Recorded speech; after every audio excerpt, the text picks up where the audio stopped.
दोपहर के ठीक 1 बज रहे थे और शहर के बीचों बीच खड़ा था एवरीलक्स ऑटो हब, जो शहर का सबसे प्रतिष्ठित कार शोरूम था, जो अपने कांच के दरवाजों के पीछे चमकती कारों से जगमगा रहा था।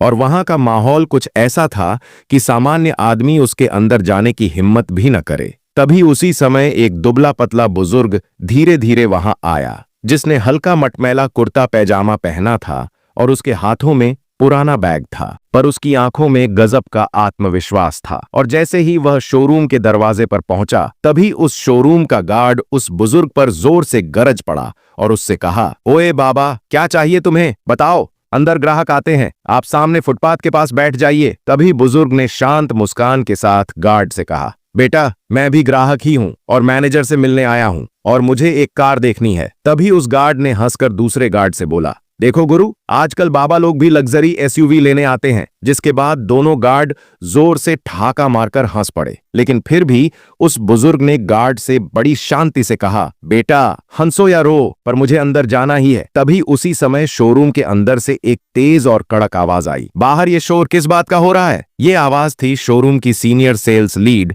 रिया मलिक की, जिसने हाई हील्स और क्रिस्प ब्लेजर पहना हुआ था। और तभी उसकी नजर उस बुजुर्ग पर पड़ी और उसने बिना 1 सेकंड गंवाए उस बुजुर्ग से कहा, सर, यह शोरूम कार बेचता है, पुराना सामान नहीं, और शायद आपको जाना कहीं और था, पर आप गलत जगह पर आ गए हैं। तभी उस बुजुर्ग ने रिया से विनम्रता से कहा, बेटी, मैं कहीं गलत जगह पर नहीं आया हूं, मुझे यहाँ की सबसे महंगी गाड़ी देखनी है। तभी रिया जोर से मुस्कुराई और बोली, ओह दादा, हमारे पास सबसे महंगी मैग्नस V12 है, जिसकी कीमत 3.9 करोड़ रुपए है। और आप मुझे ये बताइए कि आप गाड़ी को कैश में खरीदेंगे या फिर चेकों में? तभी वो बुजुर्ग रिया से बोले, बेटी, पेमेंट की चिंता बाद में करना, पहले आप मुझे एक अच्छी सी गाड़ी दिखा दो। तभी रिया ने अपने पास खड़े सेल्समैन अनिकेत से कहा, चलो भाई, अब इस VIP ग्राहक का भी मनोरंजन करा दो। तभी अनिकेत जोर से हंसा और बोला, मैडम, मुझे तो लगता है ये बंदा अभी अभी कबाड़ बेचकर आया है। जिसके बाद रिया और अनिकेत ने गाड़ी पर लगा हुआ कवर खींचा और गाड़ी एकदम चमक उठी। जिसके बाद उस बुजुर्ग ने कुछ सेकंड गाड़ी को ध्यान से देखा और फिर रिया से बोले, मुझे इस गाड़ी का इंजन स्टार्ट करना है। तभी अनिकेत चिढ़ गया और बोला, बाबा, ये कोई टैक्सी नहीं है जिसमें जिसका मन आए वह बैठ जाए, और ये गाड़ी स्टार्ट करना भी मना है। जिसके बाद उस बुजुर्ग ने अनिकेत से बस इतना ही कहा कि आप मुझे अपने मैनेजर से मिलवाओ, मुझे उनसे ही बात करनी है। जिसके बाद रिया ने गुस्से में आंखें घुमाते हुए रिसेप्शन का फोन उठाया और मैनेजर से फोन पर कहा, सर, एक गंदे कपड़े पहने हुए बुजुर्ग आए हैं और वो कह रहे हैं कि वो मैग्नस V12 खरीदेंगे, पर मुझे लगता है कि शायद वह मजाक कर रहे हैं। तभी फोन के उस पार से आवाज आई और उसने रिया से कहा, मजाक करने दो उसे, थोड़ी देर में खुद ही चला जाएगा। ये आवाज थी कबीर सहगल की, जो शोरूम का जनरल मैनेजर था, जो लोगों की औकात उनके कपड़ों से आंकता था। जिसके बाद रिया ने फोन रखा और उस बुजुर्ग से कहा, मैनेजर बिजी हैं अभी, आप कल आइए। तभी बुजुर्ग रिया से बोले, मुझे मैनेजर से आज ही मिलना है, बहुत जरूरी है। तभी अनिकेत उस बुजुर्ग से बोला, जरूरी ये है कि आप बाहर जाइए अभी। इसके बाद रिया और अनिकेत दोनों अंदर चले गए, पर वह बुजुर्ग चुपचाप पास में पड़ी एक कुर्सी पर बैठ गए। जिसके कुछ देर बाद 23 साल का एक लड़का आर्यन खरे आया, जो शोरूम का नया जूनियर स्टाफ था, और उसने धीरे से उस बुजुर्ग से पूछा, बाबा, सब आप पर चिल्ला क्यों रहे हैं? आपको कुछ मदद चाहिए क्या? तभी उस बुजुर्ग ने बड़ी विनम्रता से उस लड़के से कहा, बेटा, बस मुझे तुम्हारे मैनेजर से मिलना है। तभी आर्यन ने उस बुजुर्ग से कहा, ठीक है बाबा, मैं अभी आपको मैनेजर से मिलवाने की कोशिश करता हूं। और इसके बाद आर्यन कबीर सहगल के केबिन में गया और उसने कबीर से कहा, सर, वो बुजुर्ग कह रहे हैं कि वह कार खरीदेंगे, गरीब लगते हैं, पर कहीं सच में वह? तभी आर्यन की बात को काटते हुए कबीर बोला, आर्यन, तुम अभी नए हो और गाड़ियों के असली खरीदार पहचानना सीखो, और जाओ और उस बुजुर्ग को शोरूम से बाहर भेज दो। ऐसे में आर्यन अपना मन मारकर केबिन से बाहर आया और उस बुजुर्ग से कहा, बाबा, उन्होंने कहा कि आप बाद में आइए। जिसके बाद उस बुजुर्ग ने आर्यन से कहा, बेटा, समय आएगा तो मुलाकात भी खुद ही हो जाएगी। जिसके बाद आर्यन ने उस बुजुर्ग से पूछा, बाबा, नाम क्या है आपका? तभी उस बुजुर्ग ने आर्यन से कहा, नाम बाद में जान लेना बेटा। जिसके बाद उन्होंने एक छोटा सा सीलबंद लिफाफा आर्यन को दिया और उससे कहा कि यह लिफाफा अपने मैनेजर को देना जब वह अकेले हो। इसके बाद आर्यन ने उस लिफाफा को अपनी जेब में रखा। जिसके थोड़ी देर बाद जब शोरूम में थोड़ी सी शांति हुई और मैनेजर अपने केबिन में अकेला था, तभी आर्यन केबिन के अंदर गया और कबीर से बोला, सर यह लिफाफा आपको देना था। तभी कबीर जोर से हंसा और आर्यन से बोला, शायद दान की रसीद होगी इसमें। और फिर उसने उस लिफाफे को अपने हाथ में पकड़कर उसकी सील तोड़ी तो उसे लिफाफे में एक सिंगल पेज मिला जिसमें लिखा था, प्रिय श्री कबीर सहगल,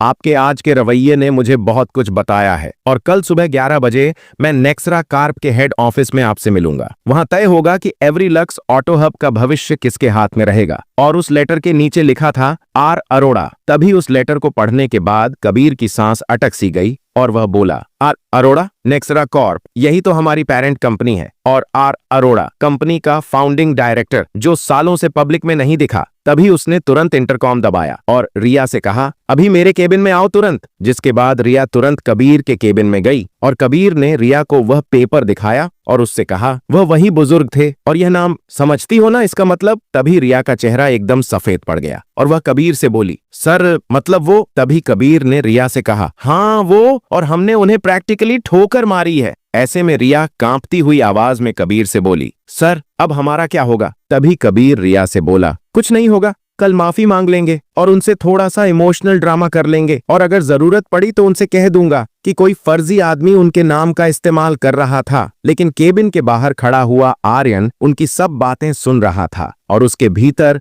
गुस्से की आग धधक उठी। और उस रात वह शोरूम से अपने घर वापस नहीं गया था और उसने शोरूम का सिस्टम ऑन किया और नेक्सरा कॉर्प की साइट खोली और उस पर एक ईमेल लिखा, सर जो व्यक्ति आज हमारे शोरूम में आए थे उनके साथ आज हमारे स्टाफ ने गलत व्यवहार किया था। मैं बस ये सच्चाई आप तक पहुंचाना चाहता था। आर्यन खरे, जूनियर सेल्स एग्जीक्यूटिव। और फिर उसने वह ईमेल भेज दिया और फिर अगले दिन सुबह 11 बजे उसी शोरूम के दरवाजे पर वही बुजुर्ग खड़े थे और उनके पीछे 4 बॉडीगार्ड भी खड़े थे। और तभी शोरूम के बाहर 4 ब्लैक कारें आकर रुकीं, जिनमें से सूट पहने कुछ अधिकारी उतरे। जिसके बाद सभी लोग शोरूम के अंदर पहुंचे तो पूरे शोरूम में सन्नाटा सा छा गया और अब कबीर की मुस्कान भी गायब थी और रिया और अनिकेत के चेहरों का रंग भी उड़ चुका था। इसके बाद बुजुर्ग ने सख्त आवाज में कहा, कबीर सहगल कहाँ है। तभी कबीर उनके सामने आया और उस बुजुर्ग से कहा, नमस्ते सर, वो कल जो हुआ। तभी अरोड़ा ने हाथ उठा दिया और कबीर से कहा, बहाने छोड़ो, गलती तुम्हारी टीम की नहीं, तुम्हारे चरित्र की थी। और वहां पर मौजूद सभी कर्मचारी अपना सिर झुकाए हुए खड़े थे। और तभी अरोड़ा सभी कर्मचारियों से बोले, यह शोरूम मैंने 18 साल पहले शुरू किया था। तब यहाँ सिर्फ 3 गाड़ियां थीं और एक ही नियम था, ग्राहक ही सबसे बड़ा होता है। लेकिन अब यहाँ अहंकार बिक रहा है। इसके बाद एक अधिकारी ने एक फाइल मेज पर रखी और अरोड़ा से कहा, सर कल की सभी सीसीटीवी फुटेज तैयार है। ऐसे में उस अधिकारी की यह बात सुनकर कबीर की टांगें कांप गईं। जिसके बाद बुजुर्ग अरोड़ा बोले, अनिकेत और रिया, तुम्हारी हंसी और तुम्हारे ताने सब इस रिकॉर्ड में हैं। और फिर उन्होंने इशारा करके आर्यन को आगे बुलाया। जिसके बाद आर्यन आगे आया और फिर अरोड़ा मुस्कुराए और फिर उन्होंने आर्यन से कहा, यह लड़का सबसे छोटे पद पर है लेकिन इसका दिल सबसे बड़ा है और इसने मुझसे बेइज्जती छुपाई नहीं बल्कि सच बताने की हिम्मत दिखाई। और फिर अरोड़ा ने एक घोषणा की और फिर कहा, आज से ही एवरीलक्स ऑटो हब की मैनेजमेंट में बदलाव होगा और कबीर सहगल को तुरंत सस्पेंड किया जाता है और इन्हें अगले 6 महीने सर्विस सेक्शन में काम करना होगा। और आगे कहा कि आप धूल साफ करेंगे, ग्राहकों को चाय देंगे और सीखेंगे सम्मान क्या होता है। ऐसे में कबीर के होंठ सूख गए और उसने उस बुजुर्ग अरोड़ा से कहा, सर प्लीज मेरी फैमिली। तभी अरोड़ा ने कबीर को रोकते हुए उससे कहा, मैं तुम्हारा करियर खत्म नहीं कर रहा हूं, बस तुम्हें रीस्टार्ट कर रहा हूं। और फिर अरोड़ा रिया की ओर मुड़े और रिया से बोले, तुम्हें एक मौका और देता हूं, लेकिन अगली बार अगर तुमने किसी ग्राहक को उसके कपड़ों से जज किया तो तुम बाहर हो जाओगी। ऐसे में अब रिया की आंखें नम थीं और उसने बुजुर्ग अरोड़ा से कहा,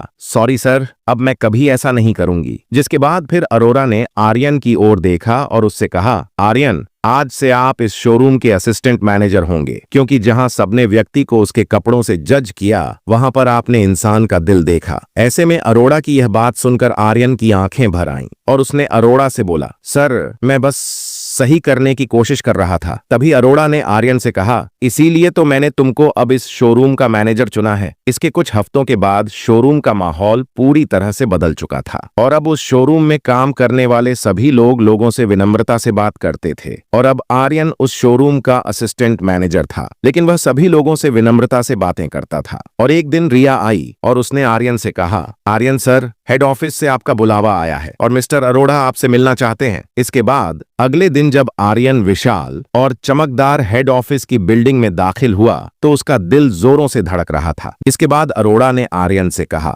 बेटा, मैं अब रिटायर हो रहा हूं और मुझे अपने ट्रस्ट अरोड़ा विजन फाउंडेशन के लिए एक ऐसे चेहरे की जरूरत है जो ईमानदारी की मिसाल हो, और मैं चाहता हूं तुम इसके डायरेक्टर इंचार्ज बनो। ऐसे में अरोड़ा की यह बात सुनकर आर्यन एकदम शॉक हो गया और उसने अरोड़ा से कहा, पर मैं तो सिर्फ। तभी अरोड़ा ने आर्यन को रोकते हुए कहा, नहीं बेटा, तुम वह हो जो सच बोलने की हिम्मत किसी भी कीमत पर रखते हो और ऐसी कीमत मेरी कंपनी को चाहिए। ऐसे में आर्यन की आंखें भर आईं और उसने अरोड़ा से कहा, मैं वादा करता हूं सर कि मैं कभी झूठ के आगे नहीं झुकूंगा। तभी अरोड़ा आर्यन से बोले, मुझे पता है बेटा। और वहीं दूसरी ओर कबीर अब सर्विस सेक्शन में काम करता था और एक दिन आर्यन वहां आया और उसने कबीर से कहा, कबीर सर। तभी कबीर ने चौंक कर आर्यन की तरफ देखा क्योंकि हफ्तों बाद किसी ने उसे सर कहा था। जिसके बाद आर्यन ने कबीर से कहा, मैंने आपकी जगह नहीं ली है, मैं बस वो कर रहा हूं जो आप करना चाहते थे पर भूल गए थे। तभी कबीर की आंखें नम हो गईं और उसने आर्यन से कहा कि आर्यन, तुमने मुझे गिराया नहीं बल्कि जगाया है। उसके बाद जब आर्यन शाम को वहां से बाहर आया तो उसने बाहर देखा कि उसकी गाड़ी की बोनट पर एक लिफाफा रखा था और फिर आर्यन ने उस लिफाफे को खोला तो उसके अंदर सिर्फ कुछ लाइनें लिखी थीं कि जब दुनिया तुम्हें पहचानने लगे तब भी वही रहना जो तब था जब कोई नहीं जानता था, अरोड़ा। जिसके बाद आर्यन आसमान की ओर देखकर मुस्कुराया तो आसमान में सितारे चमक रहे थे, जैसे आर्यन से कह रहे हों कि सच की गाड़ी कभी रुकती नहीं, बस चालक बदलता है। दोस्तों, अगर आपको यह वीडियो पसंद आया तो प्लीज वीडियो को लाइक शेयर करके हमारे इस चैनल को भी सब्सक्राइब कर ले। धन्यवाद।